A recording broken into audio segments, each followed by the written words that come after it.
What's up, tribe?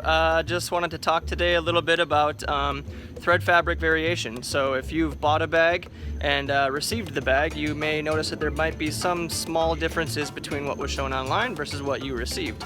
And that's purely due to the handmade nature of the artisan process. So I figure it's a lot easier to just talk about it and show the different variations. Some are more than others.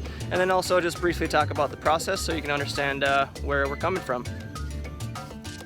The most variation we see is between the Vietnam 5 and 6 fabric styles.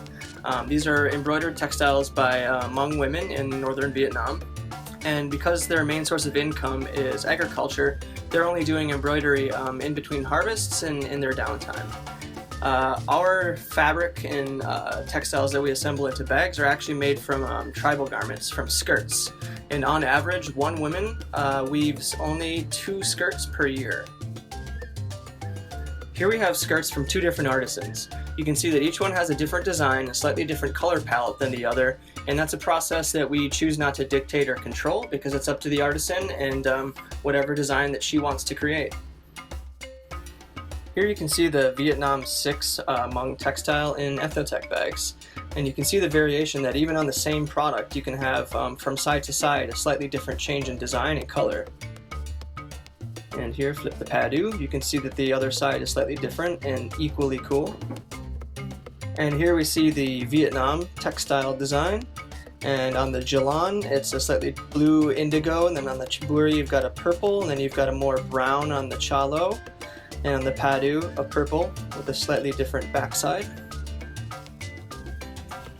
A lot of the differences that you're going to see in dyeing, both in lightness and darkness and in slight color variation, is simply because it's hand dyed by the artisan.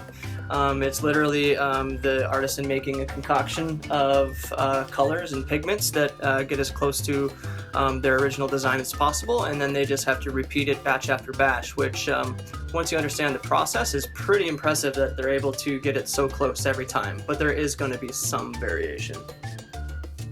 And even on the classic Guatemala 1 style, you can see that there's some variation. Very simple motif, just colored stripes, but the lightness and darkness can vary about 5 to 10%.